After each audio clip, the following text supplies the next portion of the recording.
babies grow up to be truckers.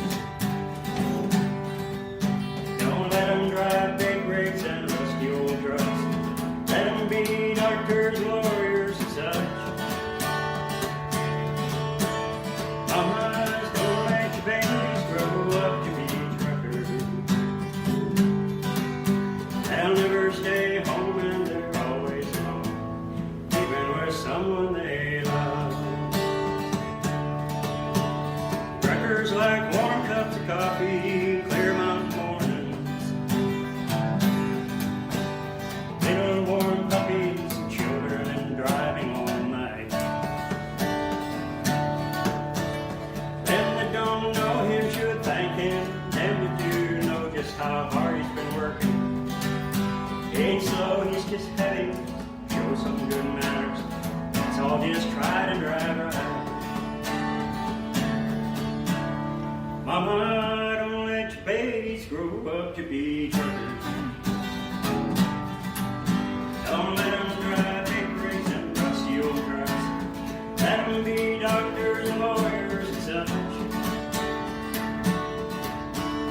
Mama, don't let your babies grow up to be truckers. They'll never stay home and they're always alone, even with someone they love. They'll never stay home and they're always alone, even with someone they love. Hello, everyone, and welcome to the Independent Trucker Show right here at the Truckers Independent Broadcasting Network. That's right, mamas, don't let your babies grow up to be truckers. If they do, God help them. How you doing, JoJo? How you all doing today? Hoping everybody's having an absolute, truly great and blessed day. Want to be able to share some love out there to all of our great other radio shows that we got. We got a special guest on board, too, by the way. We got Mr. Leanne Rhyme Schmidt on board with Trucking Across the Schmitz. Trucking Across America with the Schmitz, don't we? We do. It's both, actually. They got 2 pages. Hey, Lee, how you doing? I'm good. How are you guys? Good. We're hanging in there. Apparently everybody's still discussing that PRO Act. Kind of concerned about whether that's going to pass or not, or if Senate's going to vote it down, or if many people are. Me, I think it's I see it as a good thing either way. I'm not worrying about it. I'm sorry, but here's my take on the PRO Act, okay? We're at a time when our government is seeing they can't really get involved, pick winners and losers, right? They can't turn around and say, well, we're not going to let you guys have autonomous trucks because that's going to put a whole lot of truck drivers out of work. That's going to put a whole lot of people out of business. But what we can do, and which Democrats do like to do, is build up on the unions and strengthen the unions. And this will give labor the ability to fight against autonomy. If you can imagine, because anybody can create a union as long as you can organize amongst your fellow employees with a company like, say, Swift and Schneider and J.B. Hunt. And if you can create a union amongst them companies and you can't outsource truck drivers, I'm sorry, but you can't do it. And you decide, hey, as laborers, we're going to strike if you're going to continue to buy autonomous trucks. We're going to shut this shit down. So that's a power, that's an ability, and that's an advantage, and possibly even be considered a freedom to have that ability to do so. Now, there is the possibility this may affect independent contractors and the leasing agreements and things like that. But the wording is so vague that it's really hard to understand if it's going to do that or not. And I think the wording is really going to come in the regulatory process. When the true definitions come out, and the IRS, by the way, have defined and categorized what makes an employee compared to what makes an independent contractor. They have done it there. Now the Department of Labor will probably do the same sort of thing. My personal take on it, it's a matter of you can contract employee. Many people do it. Many professions, they contract their work as employees. Can you bring a truck on, lease your truck on, and contract your employment? Probably, to a certain degree. I don't know. So, Chris Wyatt, hey, how you doing, brother? Hey, guys, Chris Wyatt here. Got censored by YouTube again today. Did not violate theory. this liberal left bullshit media thing. Oh, by the way, guys, in the description you will see that we do have our page, our own little independent page, and I have yet to figure out how we can do live videos on that page. But if you'd like to join Truckers United for Freedom, there we have a Truckers page, social media page. It's in the description links. You can follow it there and get in there, so we can stop dealing with things like, as Chris put it, PooTube. And we are live on PooTube. I like right to make now. myself kind of clear on something. I am so far absolutely dead against this PRO Act bill measure. We all have our opinions. I respect everybody's opinions, and I can understand where you're coming from, where it would help strengthen unions to be able to fight autonomy. The only problem is, what kind of strengthening of the unions would it realistically do, depending on the timing of what these unions would either react to? And that's one of the things. And if you have companies, for instance, like Amazon, that basically has already given the big middle finger already to many of the big companies, even to the big mega carriers, and say, well, what would be the point of why should we actually have you guys even haul our stuff when we can even buy our own autonomous trucks instead? And that's what could realistically wind up happening. And I know a lot of these guys out there are really depending and thriving basically on the fact of working in Amazon, which I can understand to an extent. And one of the things that I really feel very bad for is for many of the lease-on operators that are within these mega carriers that have actually paid 3 or 4 years into their contracts. They're almost just about right there from being able to finish among purchasing in their trucks. And unfortunately, I'm not a big favor of lease purchasing, to be realistically honest, but it is a stepping stone for many people to be able to gain full independence. And unfortunately now it would depend, like you said before, John, on the definition of what the Department of Labor or even what might be reinterpreted, perhaps even by the IRS, to realistically do this. Now, if the code already realistically exists in the IRS, then why hasn't the unions been strengthened already? Why haven't they? The IRS doesn't enforce labor; they enforce taxes. So yeah, I think what you're seeing is a buildup on both sides, though. Yeah, but the code is supposed to help define between employee as well as even designation between independent contractor. So again, that's the thing. I mean, they've already have, in a sense, their edge. And like I said, many companies who have actually been non-union for many, many years, with a society that we unfortunately have to deal with today that is a more codependent society rather than being a more free-minded thinking, independent type society, then where do you think it's going to realistically lie on this? Many people out there, unfortunately, even in the trucking community, even in the American community in itself, are becoming more of a codependent society. So if we're going to strengthen the unions and then the unions actually use their lobby power, as they usually do, in the side of the one side Democrat Party, and like they always do, they continuously tell their union members on how to vote, who to vote for, and when to vote, then how is that going to realistically sway towards really true freedom? There is no such thing as really true freedom anymore, and that's an issue within itself. What we really got to do is we got to figure out how we're going to find a path back to true freedom if that's what we really desire, and we intend to do so. The issue is you're not going to you're not just going to cut it off. You're not going to cut the cord and just, hey, there you go. We're all free again, guys. We're back to the wild, wild west all over again. It's just not going to happen that way. But you got to find, you have to take like what was that warrior's name? Wrote a bunch of books and stuff, where they wrote a bunch of books on his philosophy as a general there, Tong Su. Mm-hmm. And you got to realize you're going to take advantage. You're going to use the tools that you have available to you at the moment. So what happens if they use the PRO Act to mimic exactly like they did with AB 5 in California? Do what? What happens if they use the PRO Act to mimic exactly what has already been done under AB 5 in California? Well, it's a matter of getting around it. It's why accept no for an answer? Like Trump philosophies are, how do we get to yes? Why don't you write the contracts differently? Why don't we just gear the contracts around what is written in law? Why, like I said earlier, you can contract your employment.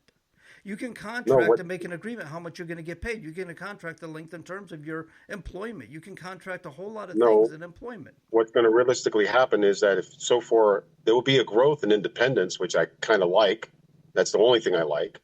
But then if that independent driver says, I want to grow, and I want to have more people underneath me to expand my business, then he or she is not going to realistically be able to do that because they're going to have to contract them as an employee. They're going to have to pay payroll tax. They're going to have to get, they're going to also have to get workman's comp insurance. And then that means they're going to have even more, have a payroll company, even for the simplest tasks. This doesn't just pertain to trucking in general. This pertains to almost every walk of life among any field of those that are under what they supposedly call gig work. Even entertainers, for instance, if they wanted to go to a gig and say they wanted to hire a keyboardist or they wanted to hire a bass player, if they wanted to hire a drummer, well, they can't necessarily do that because basically then they have to put them underneath the employee roll tax system. They have to put them underneath workman's comp for just only one job in general, okay? And basically that means where's your freedom and independence there? Yeah, you'll have more growth of independence under LLC, but then there's no growth even for that small business to really grow because they'll be limited by rules and regulations, not only under the IRS, but also under the Department of Labor. See, so what it's going to do is really affect independence. Okay, so I thought about doing this. What's that, Lee? Go ahead, Lee. What is the one thing that everybody's forgetting? And I don't disagree with you, Joe, but I want you to think this law or this regulation is going to amend the National Labor Relations Act of 33, 35, 38, 45, 49, whatever the years all are. Okay, this amends that. None of us fall under that.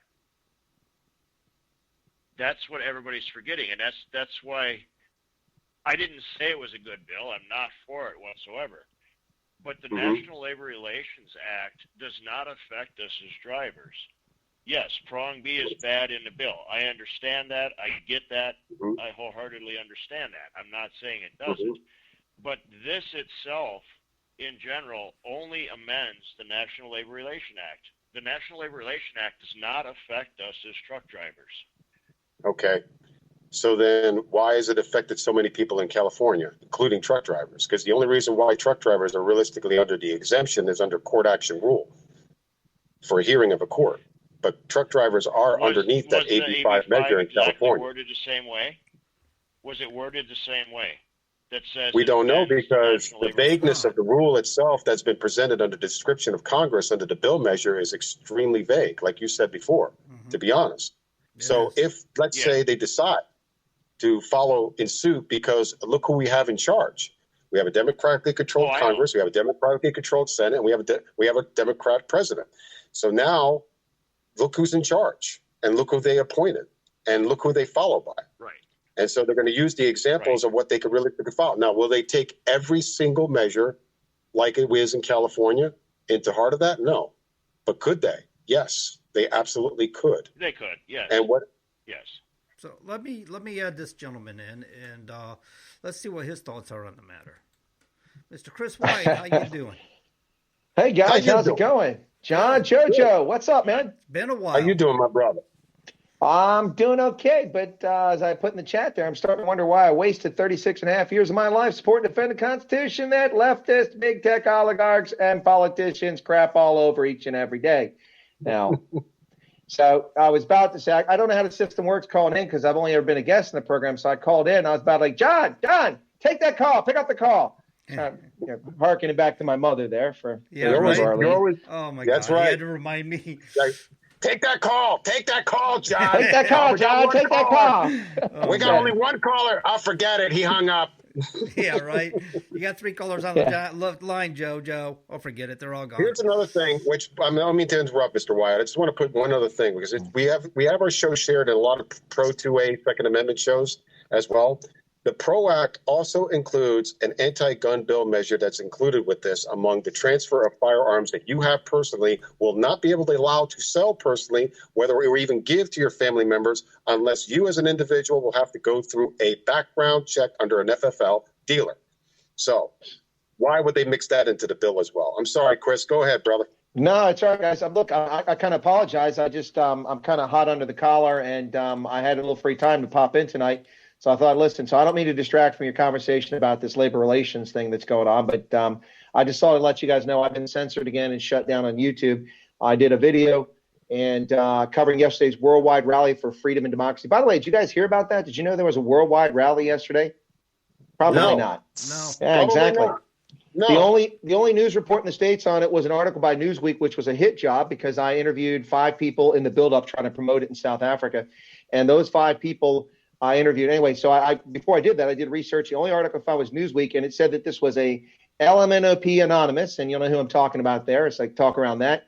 And it was a white supremacy event, and it was all about, anti-vaccination people. And guess what? It wasn't any of those things. It was about people who are frustrated with government overreach and stepping on their rights and liberties in the midst of this lockdown. And so I covered events in South Africa. Honestly, they were pretty thinly attended, but in London, hundreds of thousands of people turned out. A bunch of people got arrested by the police. Some people provoked the police. In Serbia, you couldn't even see through the crowd. There were so many people. Australia had thousands of people. It was all over the place, and it wasn't covered in the U.S. So I interviewed someone, and it was on a 5.5-hour live stream. I was up at 2:45 in the morning, started streaming at 3:30 to cover this event. And then this morning, I edited her video, and she said a few things I thought maybe YouTube might be a little sensitive about. So I edited those things out, and I loaded it up, and I got accused of medical misinformation from a bunch of people that wouldn't know what a pandemic or an epidemic was if it bit them in the butt. And anyway, so I'm censored on YouTube again with a threat of being terminated forever. So kind of frustrated, wondering why I spent all this time in the Army, defending the Constitution. These people step all over. And it's the same way with the bills and laws you guys are talking about. I mean, these things, this government overreach and intrusion in our lives, you as truckers know this as well as anybody. I mean, they have stuck their heads so far up. No, I'm sorry, I don't mean to, but so far up I'll just say your butts. Okay, we'll leave it at that. It's intruding in your business as truckers. I don't know how you guys make a living these days. It's got to be tough, especially for independent truckers. No, it's not really tough. Actually, to be honest with you, I mean, I know a lot of people are, there's some segments out there that are hurting. Okay. Mm-hmm. But to be honest with you, no, I personally am not hurting. I know a lot of guys are not hurting. I know the rates are up. And if they do their business, and this is what I really stand, because when it comes to personal individual freedom, well, you as an individual must, if you made a decision to become a business person, then guess what? Be a business person. If you're not a business person, then guess what? Unfortunately, you are going to fail. That's the way how the basic economics realistically works. There's supply, there's demand, and there's amount of what type of material or product that people would like to buy. And that's how freedom realistically is. Let freedom ring. I'm a pure, proud, absolute 100% capitalist, and I love it. And I don't really care if anybody's offended by it. If that's the case, bafangul to you. There's nothing wrong with being a capitalist. There's nothing wrong with capitalism at all. Not at all. And Jojo, I'm 100% behind what you said. There's just one piece I'd like to add. Government does have a role. I'm honestly up front. I'm a conservative, and I'm a small government person. But government's role is to ensure a level playing field. Not to give some industries, some businesses artificial advantage over others by corrupting the system, by making certain rules. And that's where government lets us down. I mean, when they had Sarbanes-Oxley, this created unnecessary accounting standards that small businesses couldn't afford. They exempted certain businesses, but not enough of them. And, the big firms, they can afford to pay, $6-7 million a year for auditors and accountants and all that stuff. But this is one way where government isn't level. And that's the challenge I have with this. And aside from our conversation, what's happened to me in tech here is it's not a level playing field. We have exempted these tech titans from scrutiny. So not to go too far down the rabbit hole, but one of my biggest disappointments with Trump was that when he got in office, he should have immediately started trying to rescind, edit, amend, or revoke Section 230 of the Telecommunications Act of 1996, which exempted people like Facebook and YouTube and Instagram, all these social media platforms. They are not publishers, so they don't have to live by the same standards as the Washington Post, New York Times, and others, and they get away with that. And the idea is that they don't censor the content that goes on their platforms. But in fact, they are censoring content, and not even for legitimate reasons. It's not hate speech. It's not advocating violence. It's simply me interviewing somebody who said something that they falsely interpret to be something else, and they censor me. So it's not a level playing field. And unfortunately, we're not going to get anything corrected with the Manchurian cadaver in office. That's not going to change anything. But it's definitely something people need to pay attention to. So as long as government maintains a level playing field, I'm okay. And I think we agree, JoJo. Going back to that 1996 thing, was that net neutrality? Yeah, well, it's not net neutrality. That was something they tried to put on top of it afterwards. The 1996 Telecommunications Act is what really set the stage to allow social media to establish and flourish. Because here, just look at it this way. This is what would have happened. Facebook, if somebody writes something on Facebook and they advocate somebody go do something violent, and then that person actually does it, even though Facebook didn't write it, under the old law, they could have been held accountable because, like a newspaper, if you put something in your newspaper that somebody reads, and you could be held accountable, liable for their actions. So if that had been the case, given the billions of messages and videos and memes that go onto these social media platforms, they never could have gotten a start. because the first year they all would have been sued by people for defamation, slander, for advocating violence, for racial hatred, all these things. And if they didn't have these protections, they would have gone out of business, and we never would have had all this social media presence. But they were exempted because they were considered not to be publishers. They're simply a platform in which content creators put their content so they can establish standards. And as long as you don't violate the standards, they're reasonable, you're okay.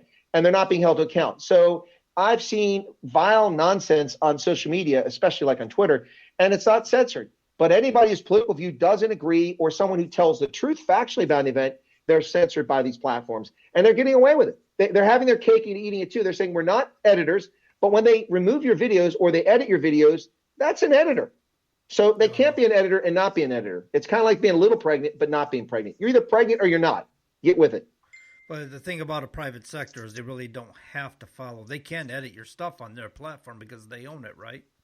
That is correct. But I'm not arguing that point. And also along that line, they can edit your content, but then they become an editor. So by editing your content, they violate the spirit and the law of 1996 that gave them an exemption. So in other words, they have an illegitimate exemption. If they're going to edit your content, then they're a publisher. Then they should be held to the account for liability and suing, which they're not. They're exempted from it. That's just not right. That's just wrong. And as far as a private company being able to censor you, fine.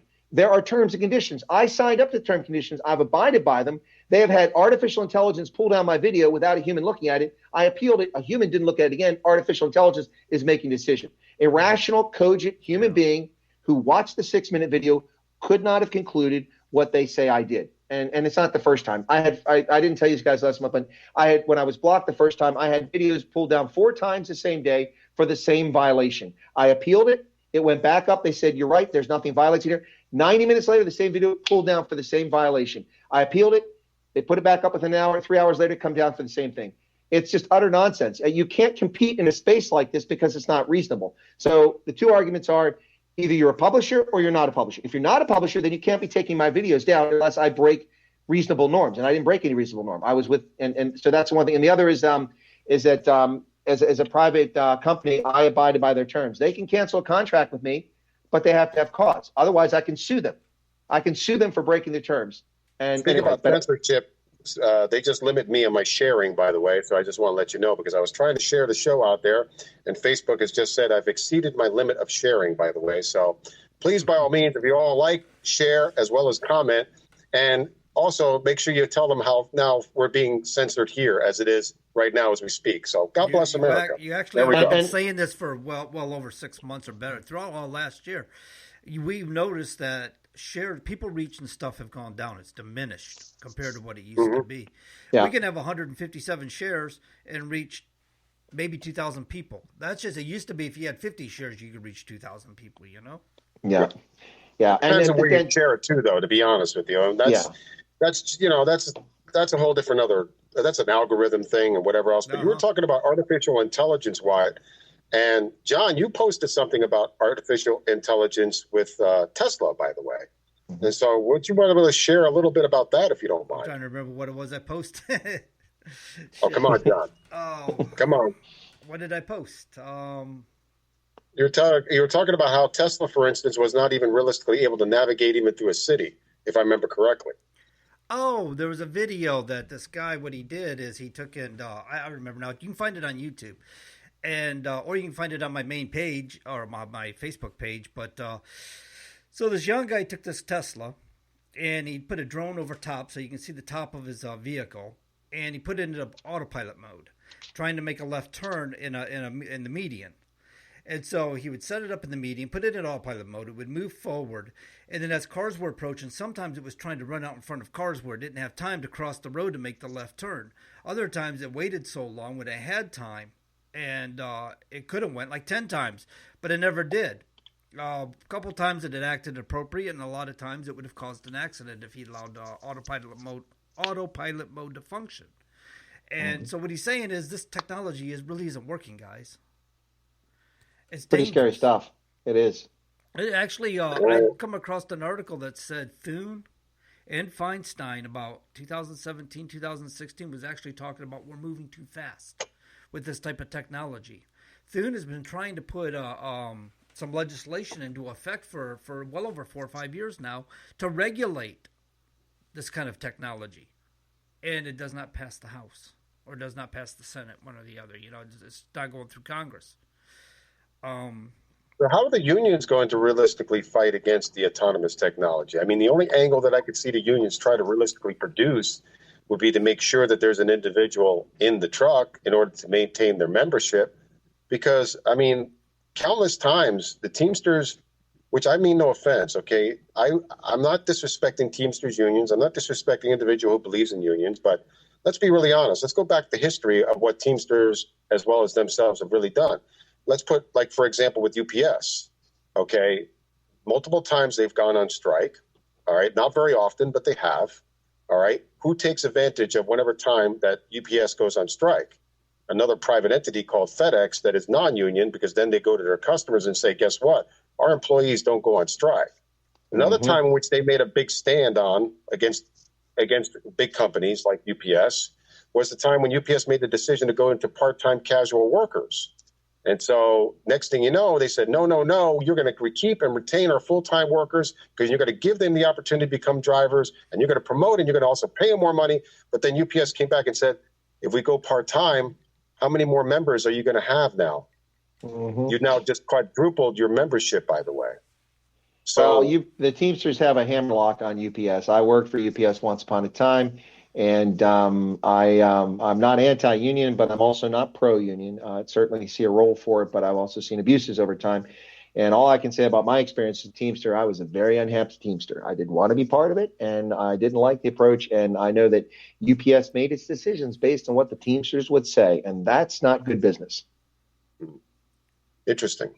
Well, that's the thing where I just don't see how the unions are going to be really strong enough to be able to fight a multi-trillion-dollar pocketed business for most of the politicians that are in D.C. that are doing nothing but pocketing as much money as they humanly possibly can and getting rich off of almost every single hardworking American's back. And they're going to look at whatever money that they can get on first before they will look on the so-called rights of an individual. And that's one of the reasons why we need to really stand up and fight and say we're watching almost every single move that you're making. We are aware, we are in tune, and we are aware and informed, especially on how you are acting. And we're not talking about this on the Republican or even in the Democratic side. You could be wherever you want to be. But the point is, when it comes to a true freedom issue, to try to preserve and protect among workers, the government does not care about individual independence. They want to try to do whatever they can to hammer it, chisel it, and take it away from each and every single individual. And the main reason why the PRO Act is realistically put in place, as well as what AB 5 was put in place, was to destroy independent and small businesses. That's it. Well, the thing is, Jojo, I think people need to realize is that the federal government is in business of growing itself. That seems to be its main function. I mean, it's been growing. Since the imposition of the constitutional amendment to allow for a federal income tax, the government has done nothing but grow and grow and grow and expand itself into the sphere that's under the sovereignty of the states and intrude into your life and my life and our states' businesses. And it's now over $5 trillion a year in federal expenditures before you throw in any subsidies and COVID relief and stimuluses and the Fed printing new money, with quantitative easing, but they're calling it something else now. $5 trillion a year out of our economy. That's more than almost the entire world's economy. You take 120 countries off the table and they don't even have $5 trillion in income. And that's what our federal government gets. Its job seems to be to take more. I always get a kick, guys, and I'm going to cut out in a second because I always run the hazard of stealing all the oxygen in the room. So I'm going to get something to eat. All right. But here's the thing. The federal government, when people run for office, I always get a kick of this. When I see candidates come around and try to get my vote, and they're like, yeah, vote for me. I sponsored 37 bills. I'm like, wait a second. So what you're trying to tell me is you're proud that you created 37 ways to steal my liberty and independence. That's what you're happy about?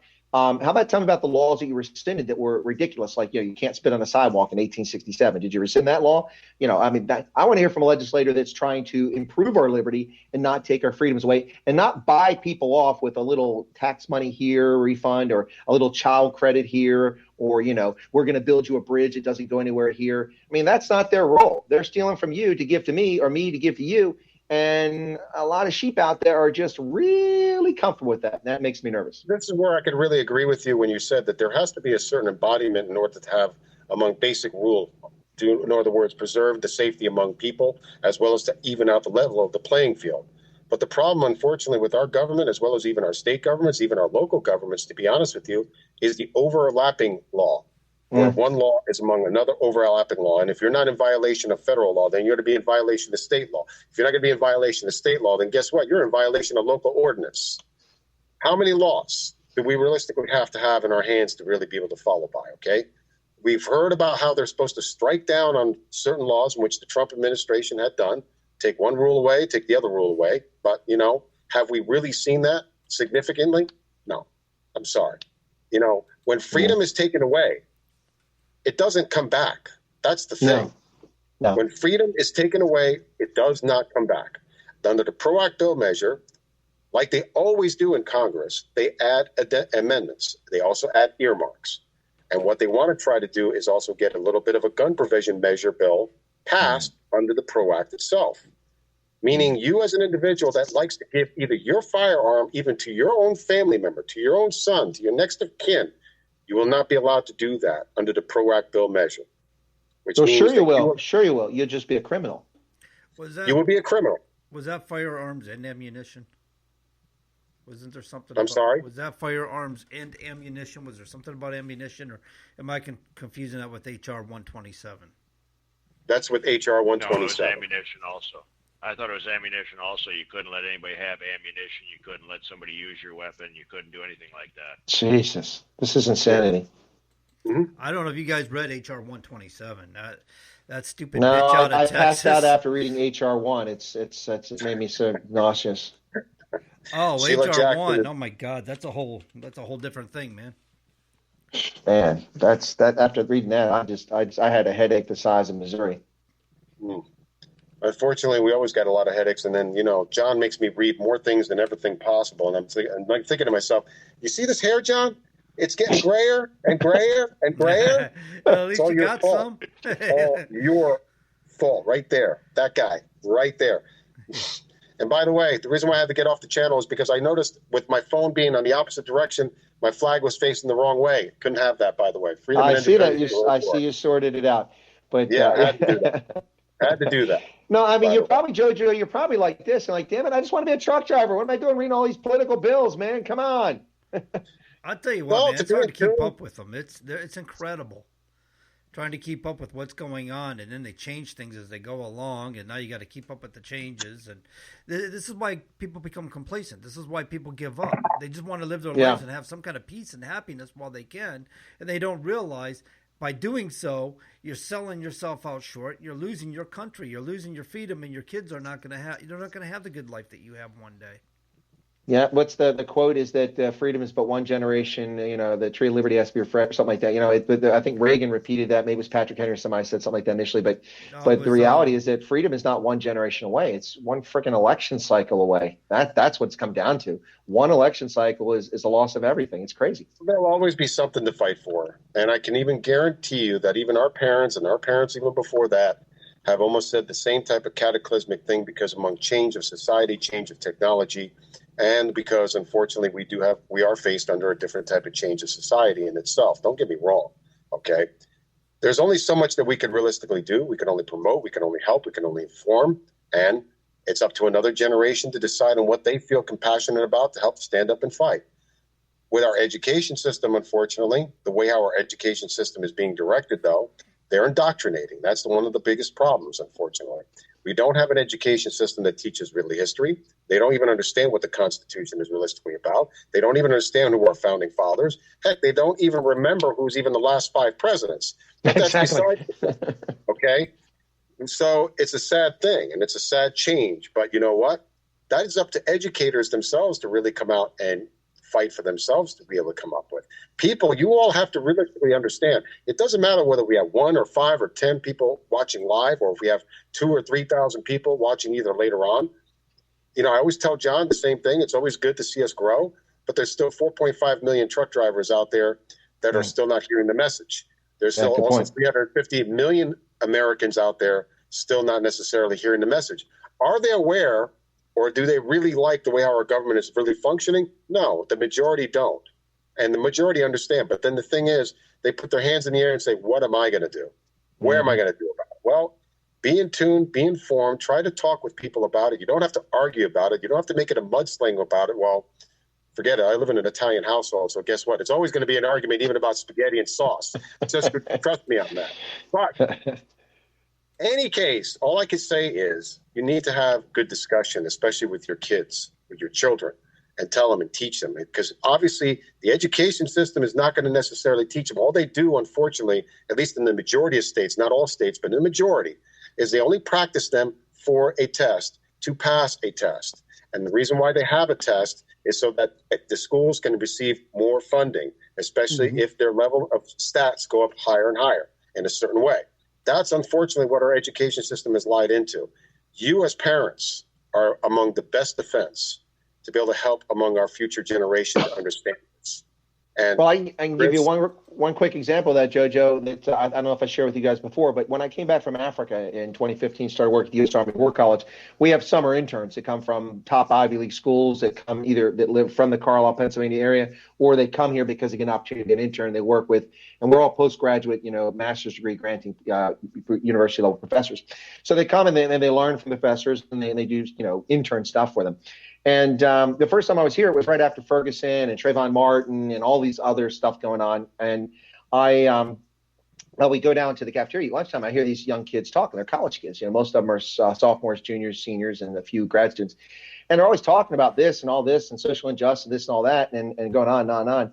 And I interact with them because, I'm trying to mentor and teach and learn and maybe learn something from them. And I would ask them because they talk about things. I said, look, you guys talk about what you're talking about. You sound as if you think the majority of this population is actually Black or African-American. Oh, yeah, it's pretty high. So what do you think the percentage of the population that's African-American is? And these are educated students who should have critical thinking skills and be able to even go to Wikipedia and get this information. I mean, you don't have to go to Britannica or somewhere to get it, or the Department of the Census Bureau. And the average answer I got was 35 to 40% of America is Black. And the closest I ever got to the actual figures, somebody told me it was 18%. It's actually 13.5% of the population in this country is Black. 13.5%, and that includes mixed race people. 13.5%. And you would think, based on the amount of attention that these issues get in the news and how often we talk about it, and it goes on and on, that half the country or more was Black.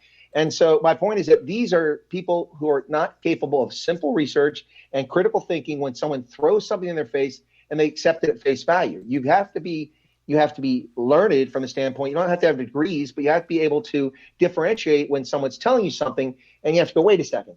I live in a place. I don't see any Korean folks around me. I mean, when I was in San Francisco, I saw a lot of Korean folks, and I see a lot of Chinese in San Francisco, but not here. How could Koreans be this much the population? Well, I'm picking that as opposed to Black, But you get my point. People don't bother to ask simple questions. Yeah. They don't ask simple questions, and it's incredibly frustrating. We have a question right here, right now, as a matter of fact. Trish Hardy, as a matter of fact, says a lot of us know, but most of us don't know what to do about it. The best thing that I can honestly tell you, Trish, and I mean this for anybody and everybody out there, to be in tune, to be informed, learn as much as you humanly possibly can. But if there's one thing that I can actually really tell you is, and one of the things that this country realistically needs the most, and some of you are going to be really up against me on it, and good, I hope you are, because I hope it actually angers you in a lot of ways, because I want you to understand something. The Republican, which I call the Republican Party, as well as the Democrats, which I call the Demagogue Party, they do not care about you one single bit. We do not swear our allegiance to a political party. We swear our allegiance to the Constitution. And the land of our country. And that's one of the things in which we have to realistically have our main goal in our lives, to really just stop thinking that it's going to be Republicans or Democrats that are going to truly save our true and absolute inherent constitutional freedom. It's about time that we vote the majority of those that pretend to say how many times that they're for you, to vote them out of office and get them out of office and bring true, real freedom constitutionalists once and for all into D.C. That's the best thing that I can realistically tell you. Be involved, be active, and if you talk to any of these particular politicians, you'll understand how blatantly blinded they realistically are. They are feckless, and they do not stand for you. Marco Rubio, who is a Republican, is now trying to place a bill for undercarriage guards against us.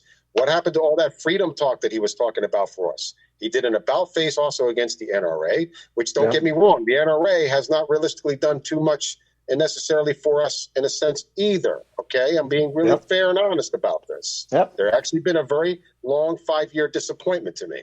But Okay? We know how the Democrats lie. And now, when they've told us for so many years, we're not taking away your guns, we're not taking away your guns. Now you see them blatantly coming out among the truth. They're there to take away your guns, okay? They don't want you to have firearms. They want to limit you on your ammunition. And could they do it right away? No, they cannot. But they understand the generational thinking. And they say if we could chip it away from each and every individual, just little by little by little, put more rules, put more regulations to make it harder for you to exercise your true and absolute constitutional right, people then, as their mind thinking unfortunately realistically is saying, give up. I ain't going to bother. It's once and for all that we have to stop thinking about giving up, and we have to start fighting for our true and absolute constitutional rights. And not with each other. I'm sorry, John. Go ahead. Well, I was just sitting there thinking, Lloyd Gant made a statement here. How can we vote when we can't trust the process? And that is an issue. I mean, we know that they cheated on the presidency, but they also cheated in certain Senate votes. And I can't say that. It's YouTube. I'm on YouTube. I can't say that. I'm also on Facebook and Twitter and be very careful, John. And we'll be before you know it, I guess. I got to hit. I got to find one of those beep buttons. He's got a point. And the fact that they got to have 21,000 National Guard there to inaugurate the false president tells you that they don't trust the American people and they cheated to get in there. The military occupation of the nation's capital has done grievous harm to our reputation abroad, and they don't care. There's no justification for National Guard to be there. There was never justification. And the continuing lingering presence of armed troops and concertina wire on the Capitol building for a police force of 2,100 that couldn't bother to show up 100 officers at that day when they knew there were 5 permits and they expected hundreds of thousands. By the way, I've seen something recently in the press that said that my estimate of 500,000 was off. It was actually 1 million people there that day. Yeah. I don't know if that's true. I like I said, I never had a great vantage point because I was at ground level, so I could only do an estimate from the ground. And my estimate was 500,000 between the Capitol steps and the Trump rally. But it's just, but JoJo just hit it right on the head. Let me get this out here.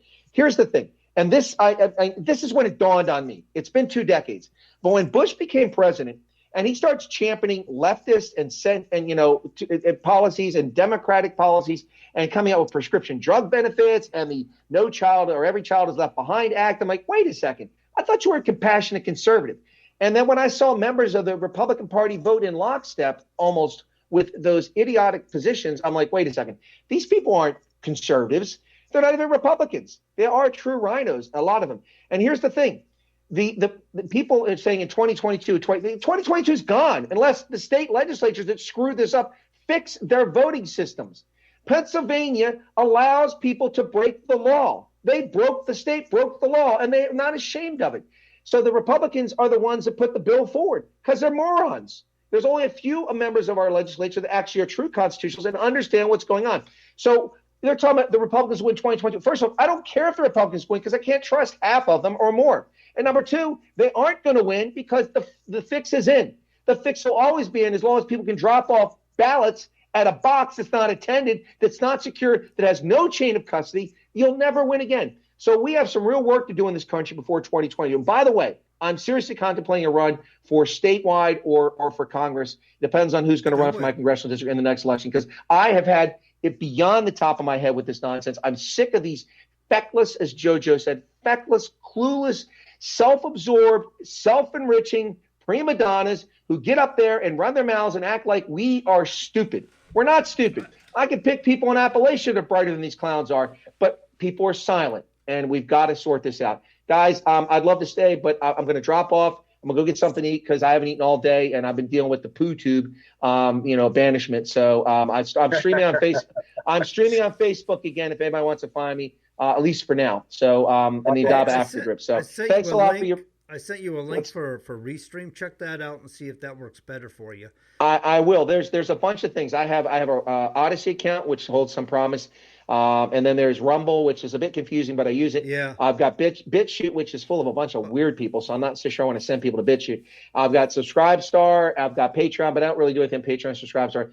And there's also a couple of platforms that I have inside information on that conservatives have been building. I can't really spill the beans about that. I've mentioned one of them before, but it's actually getting very close to fruition. So I'm actually have I'm at the front of the line to have a presence on there because I know the president of that organization. And he's going to put me up there. So these will be places that won't. But I mean, there's going to be a gap between this and that. And also, the Trumpsters announced what I predicted in June of last year. I told people on my program last year, I said, if somehow Trump loses his election, I can't see how it's going to happen. You know, the Manchurian cadaver is conducting his campaign from his basement, and they only ask him about his favorite ice cream. But I said, if he somehow loses, I guarantee that within a year, Trump will start a social media presence with a YouTube, a Twitter, and a Facebook-like function that will allow him to do this. Here's the thing. If Trump starts a platform, as long as it's ready for prime time, it can't be like Parler. Oh, it didn't work. It did work. It's down. It didn't work. I'm talking about when Parler came up a couple of years ago because I went to it right away. It can't be. It has to be ready for prime. If it can handle the surge of audience, if you don't get hiccups, it doesn't have delays, if it works the way it's advertised, if it's ready for prime time, he would have 8 million people would sign up in the first 48 hours and pay $20 a month. Within 2 weeks, he would have 25 million paying members at $20 a month. No advertising, just paying members. That is $6 billion a year in revenue. Think about that. And that's what's coming. Mike Lindell is going to do something too. I don't know what that's going to be, but there's lots of stuff coming. So when these fascist oligarchs who cannot tolerate free and open speech continue to screw their business models, they're going to go down the tube here before too long. It's just a matter of time. Anyway, Thanks a lot, guys. I really appreciate it. You guys rock. I'm so glad my mom introduced me to you guys. I'll do my best to watch as many of your shows as I can. And I'm happy to come on anytime you guys want me to. So thanks a lot, guys. Awesome. It's God bless. That was retired Colonel Chris Wyatt. We can never actually be more appreciative of him coming on the show. And, you know, God bless your mother, by the way, among the heavens, too, by the way. All the heart and love to you. John, you got to call. You got to take this call, John. Oh, man. I still feel good. Ding dong. Ding dong. That's right. Got the sound All right, guys. Take care, brothers. All right. Thank you, Chris. Thank you for coming on. Bye. That's awesome. A lot of energy there with Chris, man. I always like having him on. Always do. But we're coming up to an hour over here. And do we still have Leanne Rhymes on with us? No, Lee dropped off. I was just checking that myself. He dropped off. Check in. He's like, I'm out. Quitter. I wanted to know if he was doing a show tomorrow, too. I forgot to ask. Well, let's give some love out to the shows that we have for the week, and let's do a promo for Oats 2021, by the way, if you don't mind. Oh, what do you say? What's Oats, man? Don't say that. Don't you dare say that. No, I know what Oats is. I am the one did this ad, right? Yeah, you should. Shows. Lisa and Lee Schmidt does Trucking with the Schmidts every Monday at 7 o'clock Central Time, 8 o'clock Eastern Time. They always do a good show. People enjoy it very much. Tuesday night, we have got three of the wildest ladies you've ever seen with the Witches Brew. It's actually the Women in Trucking Community Hour, but it got turned into the Witches Brew as a title. A little more catchy, I guess. And don't mess with them. They go completely. Don't mess with them. They go completely. They'll either put a brew on you, or they will make you what they call the Jackass of the Week, or something like that. I don't know. I don't want to say what it is. Dumbass of the Week. They'll make me the dumbass of the week. I can't do that. Right. I'm the producer. I'm sitting right here doing their show. They can't do that. It's impossible. I can't be turned into a toad. But no, they really get off the hook, man. They're crazy ladies. A lot of fun. Great kick. Fun to be with. People enjoy those shows. And then you got to get a little godly. Thursday night, 6 p.m. with Amazing Grace with Chaplain Scott Reed. He does that has a good following. That has a good, strong following, too. We like Scotty's show. So, we do 4 shows a week here as a rule. If nobody misses a show or thing comes up or happens. You know, we are all truck drivers, and sometimes things happen. We get caught out at work, and we don't make the shows. It happens on occasion, but we do try to do at least 4 shows a week, and it's fun to be with y'all and do these things. And, of course, you don't want to miss Oats. And we'll go ahead and play that ad now for you. There you go.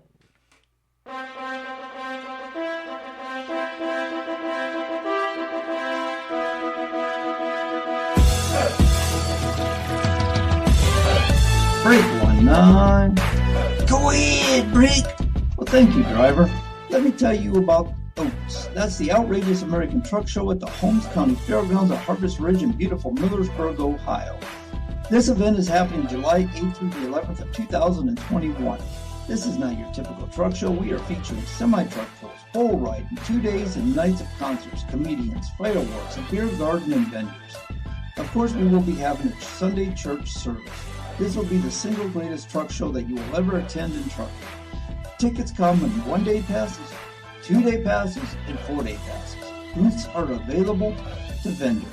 To order your tickets, visit us at oats2021.com. That's OATS2021.com. You won't want to miss this event. Visit the site at oats2021.com and get your tickets today.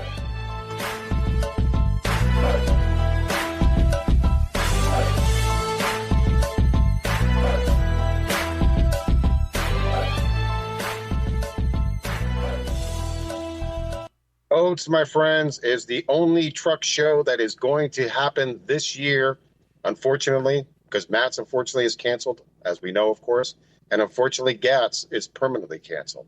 And we're not making comparisons, but be honest with you, my friends, with what's planned on this show, on this particular show, is going to be absolutely the best truck show out there for you all. Sponsored, of course, by Mr. Matthew Kane and RightLoad.com. If you really want to put a power punch, which I will not deny that I think the Pro Act is probably going to really help Right Load a lot, by the way. But in any case, we're going to just say that much. I'm going to go only that far with it because I'm still absolutely dead set against the Pro Act in every way possible. But any case, Right Load is a direct service for you to be able to have among a relationship direct with the shipper and the receiver. If you are that angry with the brokers, then guess what? Join rightload.com so that way you can get direct freight to the shipper and the receivers. It is a service that is available to you all. It is free to sign up, at least for now. That could change because it is actually growing tremendously, and it has been growing tremendously, and I hope for many of you will take advantage of it. So go on rightload.com, RITELOAD.com, if you really want to get direct freight and great service. Right Load is the way to go, my friends.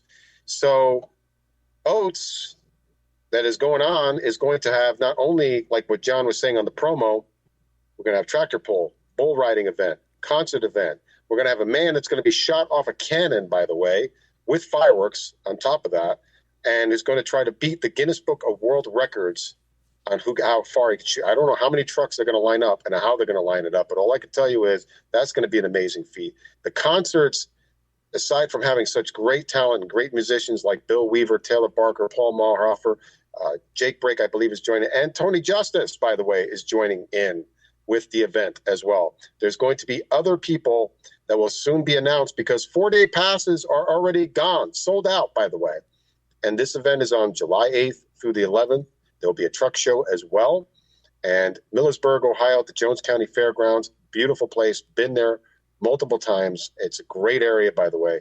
And I hope for all of you, all of our fellow brothers and sister truck drivers and the local community in that area, come in because it's going to be a fantastic show. It is also going to help benefit our veterans as well. Great organizations like trucksforvets.org that's helping many of our fellow veteran drivers in their transitional period to be able to obtain their CDL licenses without using a single penny or dime from their VA benefits. And they will help them not only be really trained, which training, of course, is one of the biggest issues that we're faced with in the trucking industry, but at the same time, they'll help them also get into a real trucking job, that they'll have a good chance among their life as they so absolutely deserve. The Gary Sinise Foundation, the Wounded Warrior Project, there would be a great fun drive, and Truckers Final Mile. Who can ever say anything wrong when it comes down to Truckers Final Mile? Many of you already know how Truckers Final Mile brings many of our brothers and sisters home with true and absolute respect. Unfortunately, because of all the truck shows that are closed, their funding, unfortunately, is down. They've relied a lot on truck shows to keep their funding up to bring our brothers and sisters home as they're among their pass. So for all of you out there, this is something that not only is going to be great for you, the family, great for you. It's going to bring true and absolute great unity. It's not going to be nothing, too hoopla, crazy political or anything. It's just going to be entertaining and fun, okay? So can we have fun and stop with this defeatist attitude that we all seem to have out there, for Pete's sakes? Yeah, right. What else was it? Oh, I wanted to point out that the tickets are for events. The passes are for events. So if there's country music shows or events happening, that's why you need the passes. But if you just want to stop in and hang out with your fellow truck drivers during the oats during the whole of the event itself, the main thing. You're more than welcome to step in there if you're not able to stay for a long period of time, where you're gonna be able to get passes and attend the shows and everything. That's free. You can come in and visit and meet everybody and have a good time, and as long as you're not attending the shows, it's free. So I just want to point that out there, because I think some people were confused on that and thought they absolutely have to buy a ticket to be there. You don't. If you just want to pop that's good. in. That's good to know that. Shows are supposed to be amazing. I learned something new every day, John. Thanks. Thank you, John. Well, that's the way it was explained to me. I think I did get that from Baby Doll of Trucking. I missed the memo, John. Sorry. But Let's change it up a little bit here, because we've definitely whined, cried, whinged, and everything else. And we talked enough about the PRO Act, where everybody's ears are probably just cauliflowering out as it is right now. But there seems to be, which I'm reading from certain comments that are going on out there, is that there is this self-defeating attitude. And look, I'm telling you, my friends, we've had a lot of great victories. We've had a lot of great victories. And I know that some of you guys would say, no, that's not true. No, it is true. Okay? It is very true. All right? We had a split-hour rule of service that I utilize almost 3 to 4 days a week minimum. That does benefit among yourselves. And if you don't use it, learn to use it, because believe me, it can benefit you. Now, do I agree among an hour rule of service? This is where I'm 100% agreeing with John. There shouldn't be no hour rule of service, to be honest with you, because the government doesn't shit to stop us from working the way that we want to work. But there is, unfortunately. And thanks to OOIDA, they have actually, as well as even Trucker Nation, they put an hour rule of service for alleviation or a split rule that can be beneficial.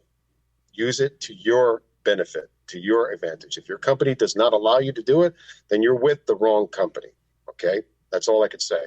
John, as well as Sean Mitchell, as well as Miss Arlene Bennett, and for many of you under Truckers United for Freedom, have fought very hard and very long in order to have a FMCSA panel board for members of real truck drivers to be able to have true discussion with the FMCSA panel. And I'm hoping that it will come through very soon.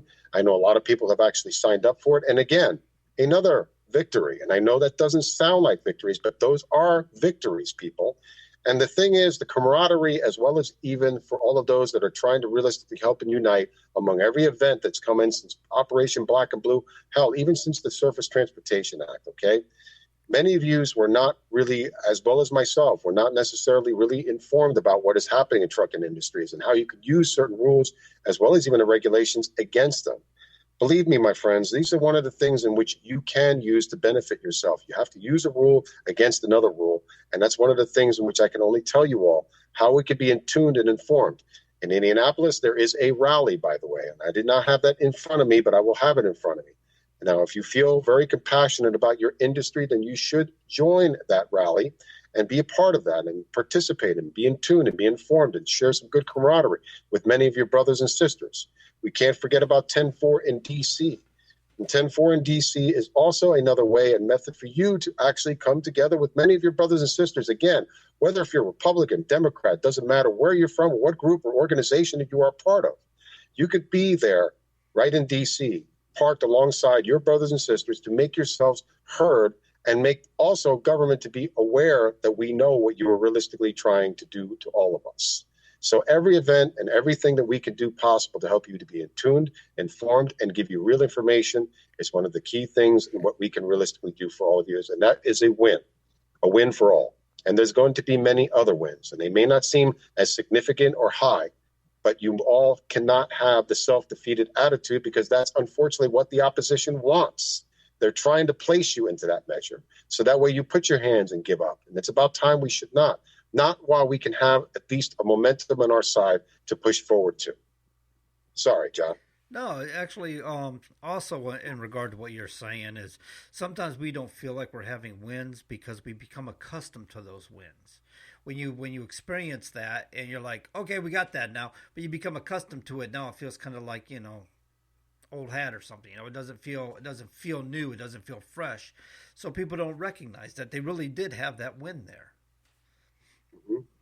But we should never be afraid to ask any particular politician or any type of regulatory agency on not only why and what is the reason for it and when is the reason for it. And it's about time that we actually not be necessarily afraid to actually be in tune and say, you're wrong. and wrong in many other respects, because unfortunately, every regulatory agency that's out there is number and data driven. Well, where are you picking these numbers from when there's been other data that's already been right in front of you that you have decided not to elect to use? And what is your reasons on why you have not elected to use that particular piece of data?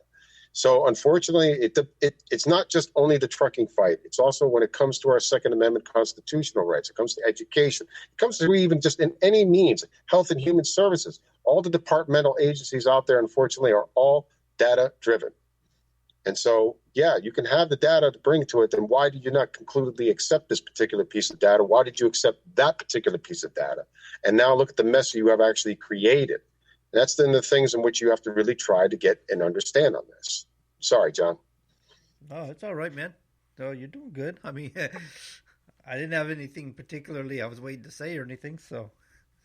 Oh, okay. I thought you were going to say something. I didn't want to interrupt. No, but I would like to, I was thinking recently I'd put a thing out there as Truckers Unite for Freedom. I put a post out there asking folks, because it's been 6 months since the new hours of service rules went into effect, or we'll be here in about a week or so. And I was curious how it's been affecting other people, or affecting drivers out there. And I've gotten very limited responses. Then I had remembered something. I'm sitting there thinking, why are people less responsive these days? And then I remembered something. I was on the phone with an associate a while back ago, talking with somebody at the Federal Motor Carrier Safety Administration. And what truck drivers are doing is they're cheating their electronic logs by using personal conveyance when they shouldn't be. So they're really not affected. It's not benefiting them. They don't know how to answer the question because you guys aren't really following the laws, are you? And no, I don't criticize anybody for it. That's in fault of the companies, unfortunately, that are not training their drivers like they're realistically supposed to be, and they're not explaining to them what they can really use personal conveyance for.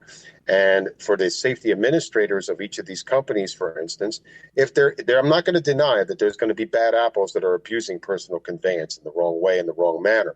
And so they put their hands up in the air and they say, you know what, too many bad apples, or this one bad apple is going to spoil it for all, when they can punish those individually for not using the personal conveyance in the right manner and the right time. So that's why when you work for these companies, they'll say, nope, we don't have personal conveyance. You're not allowed to use personal conveyance. Yeah, and what you should be saying is that's wrong. First off, I should have among my right of actually being able to use my personal conveyance. And if I cannot use that, then I need to find me another job or work for another company that will allow me to use my personal conveyance like I should. I use personal conveyance strictly to go to the gym as well as to go for my other needs of where I have to realistically travel. Do I really like that in a sense? No, of course I don't. But unfortunately, I use it to my own benefit, and I work with a company that allows me to use it. And so that's where many of you need to really stand your ground. You could make a stand your ground just right there, right then, something very simple. A little win can equal to the big win. And so you should stand up for your personal conveyance and work for a company that will allow you to freely use your personal conveyance as you should. Now, are there rules on the personal conveyance side? Yes, unfortunately, there is. There's a matter of what they call advancement of the load. So you have to be very careful. But now there are certain companies that will limit it. And they'll say 50 miles of personal conveyance is only limited, or you can only use your personal conveyance for a half hour or 1 hour. Well, then why don't you ask that question? Why, for instance? Why? Why, for instance, if I have to go to the doctors, or if I have to actually go to the food store, or if I want to go to the gym and say I want to, or if I want to just go to the movies while I'm doing my 34-hour break, and it's going to be longer than an hour to watch a movie, which now movie theaters are now opening back up. Wow, is that amazing, John, by the way? Movie theaters are now officially opening back up. By the way. Yeah, I've been seeing that. It's funny, once they got the, as Chris put it, the Manchurian, what do you call them? He didn't call them the Manchurian candidate. He called them, what, the Manchurian corpse or something? Cadaver? Yeah. Cadaver. Yeah. As soon as he got into office, everything started opening up a little bit more. Everything got a little bit more relaxed, except for Miami when the kids were on spring break and they decided to shut it down till 8 p.m. Do they realize they're college kids? Those fuckers are going to be up all night, dude. They don't give a shit. They're going to be up all night. It's like 8 p.m. Yeah, okay, you shut the city down till 8 p.m. Good for you. Well, maybe not. It depends. I mean, Netflix stock has gone way, way, way up, by the way. And, not as much as that GameStop stock has gone up, by the way. But you know what? Netflix and all, they've actually did themselves really good. If you didn't make no investment to there, I feel sorry for you on that one and stuff. I mean, I already swipe kicked myself in the ass of not being able to make an investment into GameStop, which went up to like nearly 100, $50, $60 a share on that one, by the way. So, hey, what can you say? So, Letitia Hardy commented here with this. It's really getting under my skin because this is my own backyard now. I live in the live free or die state, and yep. I know people about this have been story. arrested in Nashua, New Hampshire. This lady got arrested because she was submitting a request for freedom of information on the votes with the machines from November 3rd of last year. 2 people so far have been arrested for this. What the hell is that about, man? Nashville, you got to understand, is a real libtard city. They're really screwed up. It's kind of like I'm getting tired of going across that bridge, Make sure you have 3 masks while you're crossing the bridge because you're going to need them. The mayor's a dipshit. It freaks me out to think that, they're so liberal over there. I live on the other side of the river where we actually got some sanity in a little bedroom town of Hudson, New Hampshire. I just get to where I don't even want to go to Nashville anymore. It's like going to, it's ridiculous. Again, there has to be a concerted effort. Look, guys, when you say that it can't be done, it can't be done. Now, at the time when I was living in St. Lucie County was a very prominently Democratic area. It was actually it was what they call, not the double D, but that's how they label it in the state of Florida. It's like a double DBB.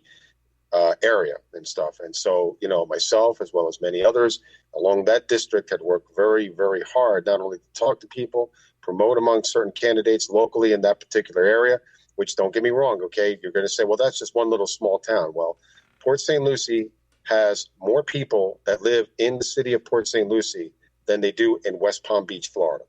Okay? West Palm Beach, Florida is pretty well known. It's a pretty decently sized city. But more people live in Port St. Lucie than they do live in West Palm. More people actually work out of Port St. Lucie traveling down to West Palm Beach. Now, again, it voted just even not only in the last election, but even in the prior election, as a matter of fact, for President Trump, and it became an actual true conservative district. Okay? It can be done. It can be done if you're willing to work hard along your local side, among your local captains, and for whatever you believe in. Now, again, I'm not a Republican nor am I a Democrat, but there's people there that you have to make a real decision and actually be face to face with on those that are actually running in those elections and say, what are you going to do for me? These are the things that I'm very more profound for, and this is what we got to do, because unfortunately, voting is the key thing in trying to realistically get these feckless politicians. It's the true measure of what our founding fathers have instituted for many years among the beginning of our Constitution in itself. You have to participate. And so when it comes down to, it was just not me alone, it was many other people that were involved in this effort in trying to bring St. Lucie County into a red area. Now, cities like Nashua or bigger cities, I can understand it being extremely difficult. But hey, New York City had Rudolph Giuliani as a mayor, and people even to this day consider Rudolph Giuliani as one of the best mayors in New York City. So don't say that it's ever impossible to try to turn something in the favor of what you really believe in and how you believe in this. Okay, yes, is there skewing among the elections? There's been skewing among elections for many, many years. And now if you get down to local politicians, for instance, and attack those local politicians and state regulators, then that's basically where you have to really come down to starting it off. Hopefully, and it will take, I won't lie, an enormous amount of time to realistically do this, but that is the only true answer that I have for many of you out there to participate in this and not give up. Never, ever give up. I got to read this to you, Joe, or to folks Go for listening. It. All right, so this lady went into City Hall. Doors were open. A city employee approached the Nashua resident as she entered the lobby at the back entrance to City Hall.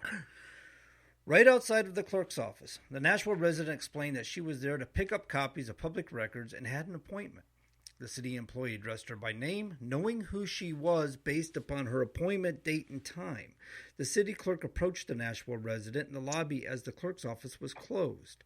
The clerk explained that no information was available. The Nashua resident was now told it would be emailed to her later in the day because, as the clerk explained, the city attorney needed to review the public documents. Why does he need to review the public documents? What is he going to do? Black out parts that he don't want her to know? I mean, it's supposed to be for public information. Yeah, to obviously redact information. Obviously, yes, That's without a doubt, retarded, probably. man. So That's it kind of makes you speculatory. wonder what was going on when the Nashville resident had the appointment and confirmed that she was coming to pick up the records earlier that same day. The Nashville resident explained that she did not want to leave without her right to know request being fulfilled and stated she would be willing to wait until the material was ready. The city clerk became immediately frustrated with her persistence with her right to know request, and the clerk stated that she was calling the police. This left the Nashville resident in complete shock. This is what we're up against. Unbelievable. This is what we're up against. Yeah. You know, we got truck drivers out on the road. You know, you don't know what you're walking into. You know, that's one of the issues about being a truck driver. You don't know when you walk on that dock what kind of attitude, what kind of personality type, what kind of nonsense you're walking into. You know, there's people that get aggressive with you out there. I've had people get right up in my face, get ugly with me. I think all of us have. Every one of us have had to deal with That's what ugliness. Maxine Waters told everybody to realistically do, and you don't see her up in any charges, do you? She told people basically in California within her district that if you see somebody that is conservative, you get right on their face. Well, Yeah, she said attack them. She's towards conservatives. She said attack them, and they do. They do. I've gotten a lot. I've gotten a lot less active, like Chris was saying earlier. I've gotten a lot. If anybody noticed on my personal page and such, I just don't have anything to say anymore. It's just not worth my while because I have been attacked by these liberal idiots, and they're just. I mean, it's like dealing with evil. It's dealing with sickness, and I just don't want to deal with sickness anymore.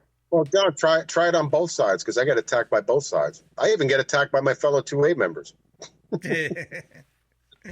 I mean, like some of them among our 2A members, they actually believe that it's not such a bad idea or such a bad measure to have to go through a background check to take basically your own personal free property that you have in your hand, basically, and say that, for instance, I want to say I know that my son is a law-abiding citizen, and I wanted to pass this on to my son, by the way.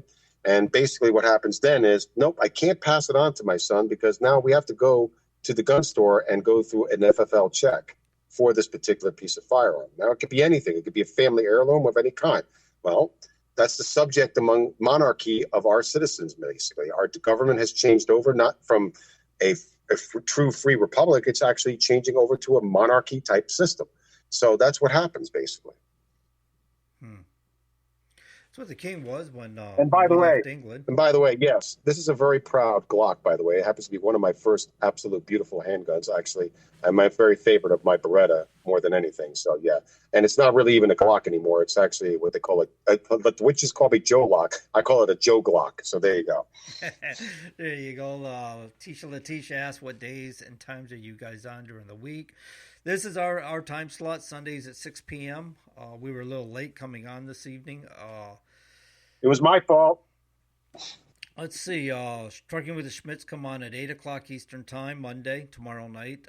Tuesday night, we have the Witch's Brew comes on at 6 o'clock. And Thursday night, Amazing Grace with Chaplain Scott Reed comes on at...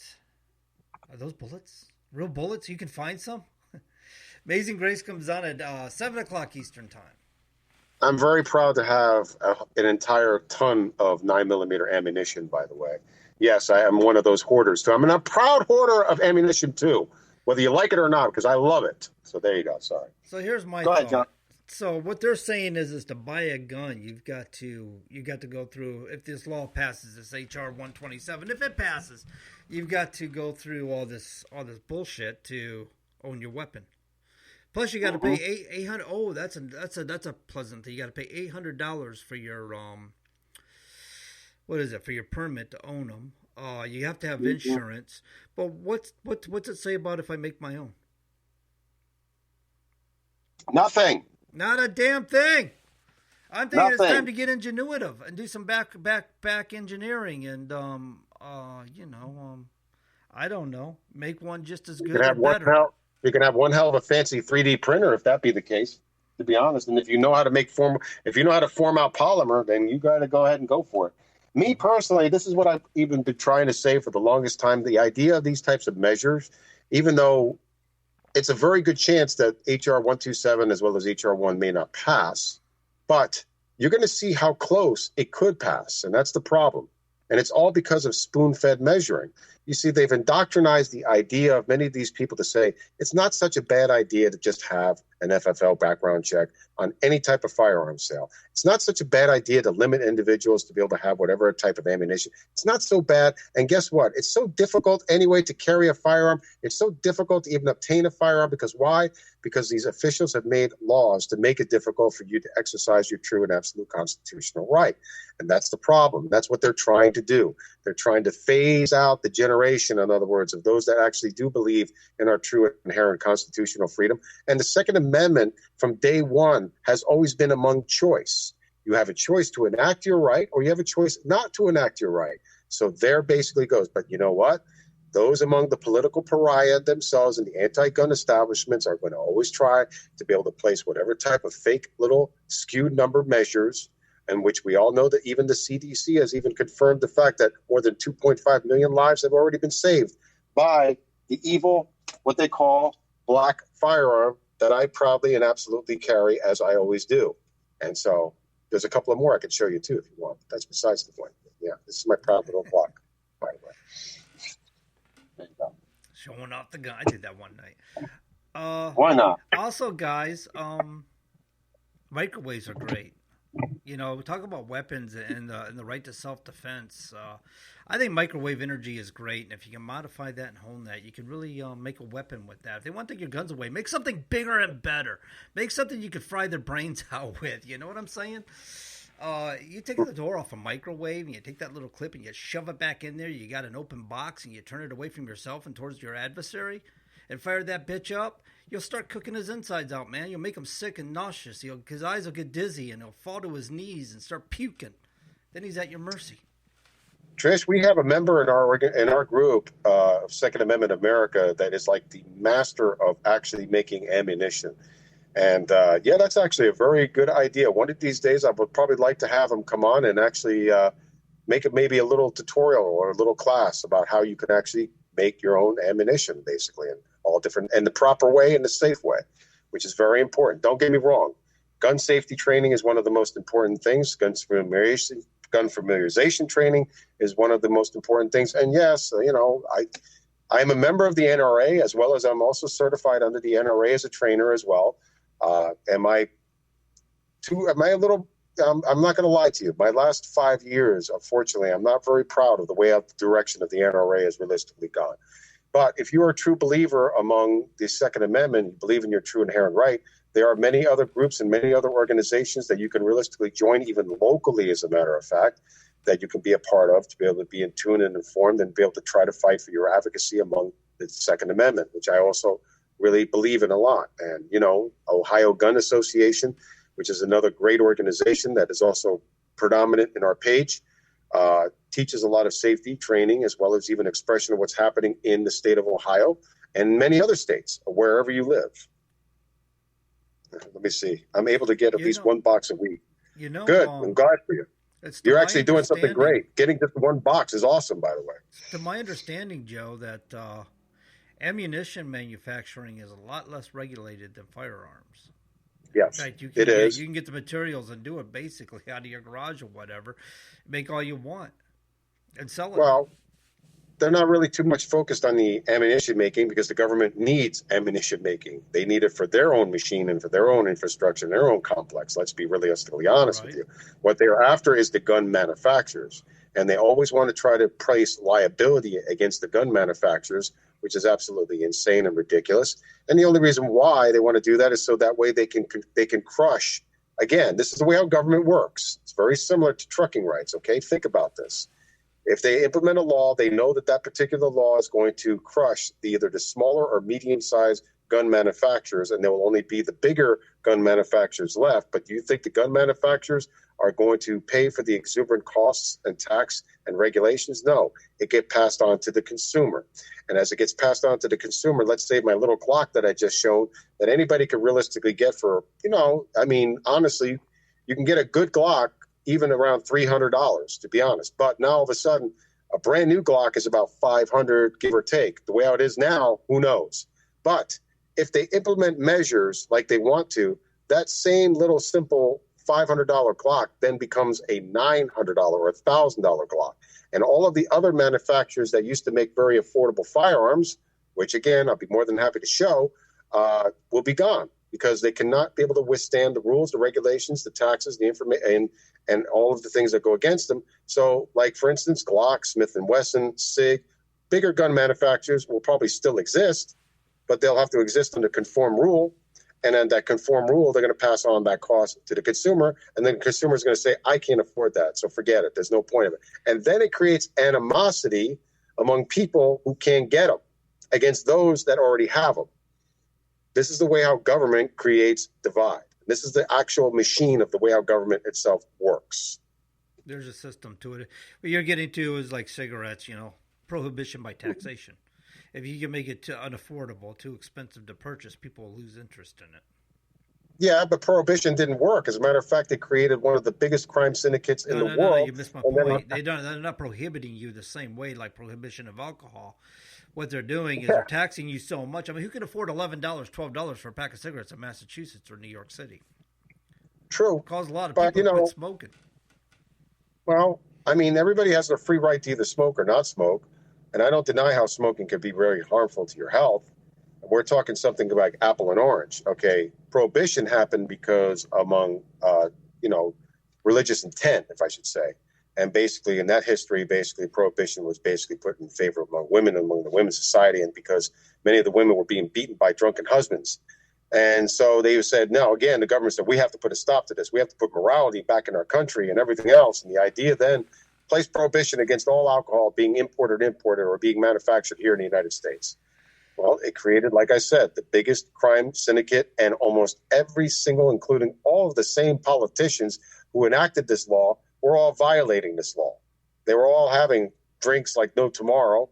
And then there was actually homemade manufacturing, which was not necessarily illegal, okay, because then there was homemade brewery in a sense being done, okay, like wine, for instance, don't get me wrong. And we've seen how far and how well that worked out.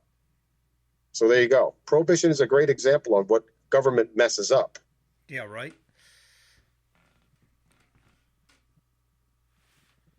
Let me see here. But John, I got nothing left. What do you say? No, I'm pretty much out. I mean, we can look at that HR 127 a little bit if we want to go through that. There's so many people that already know about that, and all they keep saying over and over is they're never going to take my guns away. They're never going to be, look, I applaud those who want to make their own stance, okay?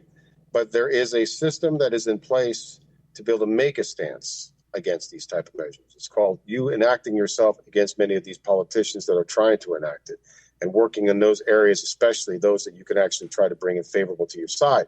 You can simply make a petition, even just in your local areas, and say, for instance, if you're not going to adhere to us, or if you do vote for this type of measure, then here's a number of constituents in your district that will not vote for you. There is a process, even in the ATF, for instance, that opens up for public comments. All regulatory agencies do this. With 150 million gun owners here in the United States, the last public comment hearing was against the SBR rule. Okay?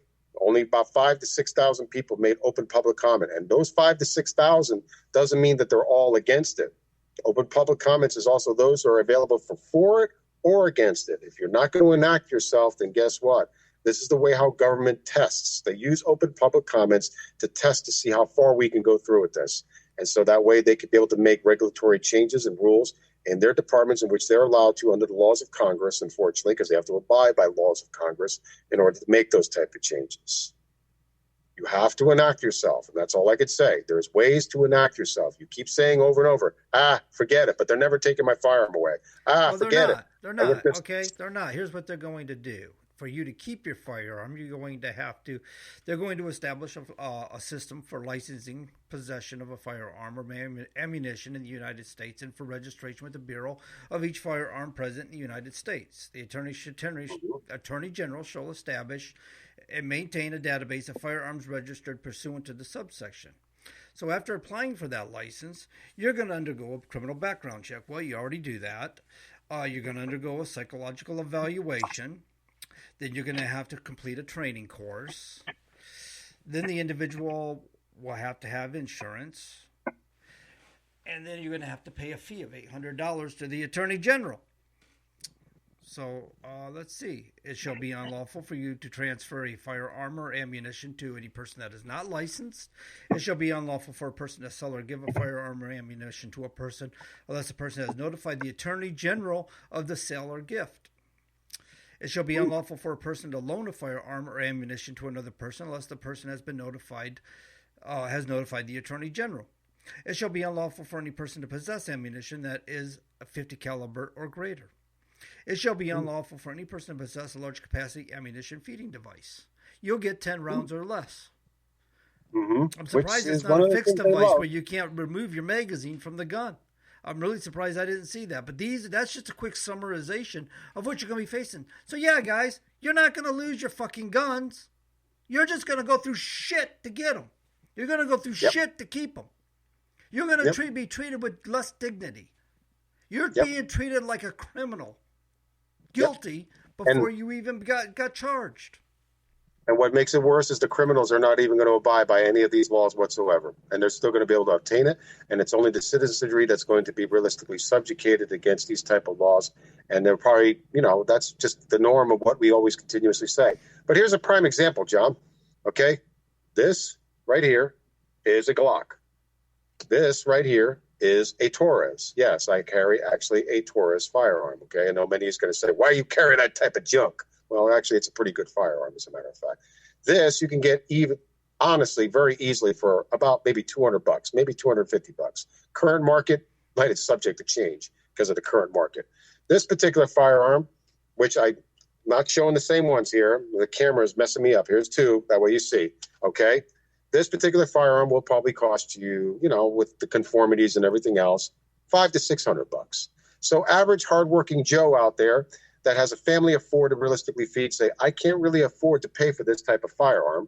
So I need to buy at least something to be able to protect myself and my family that I want to have. So I'm going to buy this one that I can get for about $200. Well, if these laws that the way how our demigod government realistically work, this particular gun manufacturer will unfortunately fold because it will not be able to conform or be able to pay for all of the taxes if they're held among the liability. Lawsuits and lawyers will definitely kill this particular manufacturer. This particular manufacturer might be able to sustain itself. Okay, might be able to sustain itself. But this particular firearm will cost you at least maybe $900 to $1,000 or more just to have it. And that's the ideology of the way how this government system realistically works. So not only do you get to jump through all those hoops and be out of breath the time when you're done, but you get to pay twice as much for the weapon. By the way, my number one choice, of course, of defensive ammunition, HPR. Proud to say that, too. And yes, I got a couple of, I got quite a few boxes of this, by the way. Sorry. Yes, I'm an ammo hoarder, and I'm proud of it. I went light on ammo time when this ammo shortage went in. I'm like, okay, I'll float on by. I always be prepared for it, as a matter of fact. If you buy, I've always follow, that's why I have at least two, okay? There is always what they call the rule where when you have three, you have two. You have two, you have one. If you have one, you have none. So, unfortunately, under this type of environment, and unless you want to be like California, then there you go. You better either consider yourselves to arm up and value up on your ammunition and be very valuable among your ammunition. That's all I could tell you. Last year, a lot of folks understood the value of being an armed citizen. Because gun sales skyrocketed. Ammo sales skyrocketed. Even some of your it's liberals skyrocketed only because of the scares, to be honest with you. Because the way how the political environment has just realistically changed. And they got, you have to be expected for that. And unfortunately, once the political environment changed, then that's what they call the ammo scares. And it happens all the time. It happened during the Clinton administration. It happened during the Obama administration. Now, of course, we have the Biden administration. And look, it's happened all over right again, because this time I would say, at least they're being more blatant.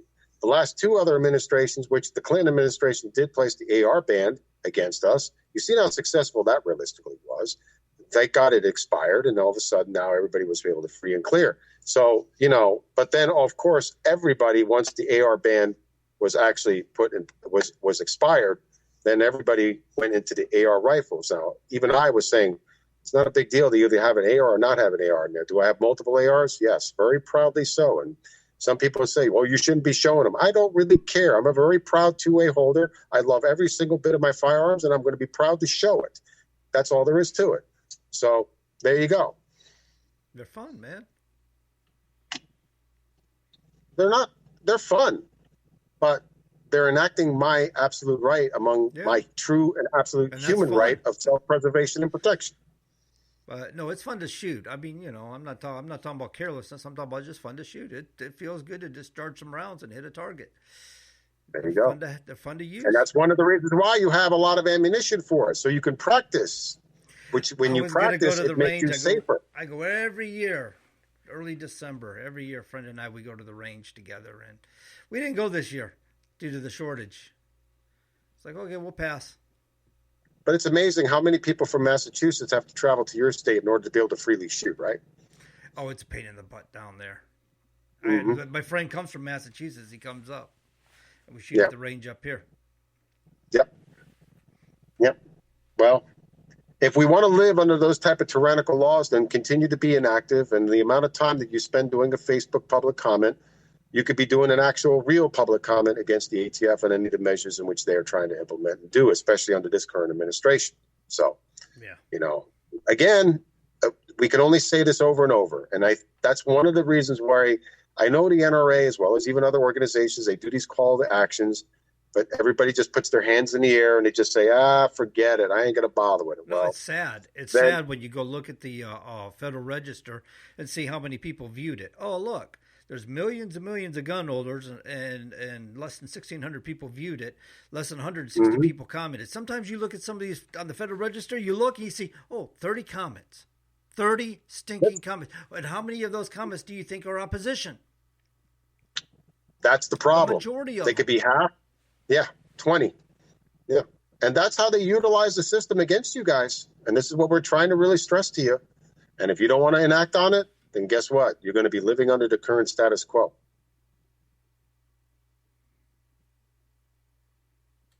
But you know what? Enough gloom and doom, John. Yeah. I think it's 8:00. It's time to bring her to a close, and thank everybody for coming on tonight. Leland at the beginning, and we had Colonel Chris Wyatt. Chris Wyatt come on, and he's always a kick to have on. And the good folks that come on make comments. We appreciate you visiting with us tonight. Don't let that Joe Denny beer fool you guys. Chris Wyatt is a pure badass. I'm just going to tell you that much right now. If he runs for office, do you think he's going to keep the big beard mustache? Maybe do like Blackbeard and put shit in it? Nah, I think he's going to have some style. He's going to keep the beard, but he's going to have it styled out. And he knows what to do. He knows how to perform. He knows how to represent. Being a smart, I can see it. He goes full bore wild man, but he is a wild man at heart, and I know I knew it was going to happen. Get rid of that. We got music playing.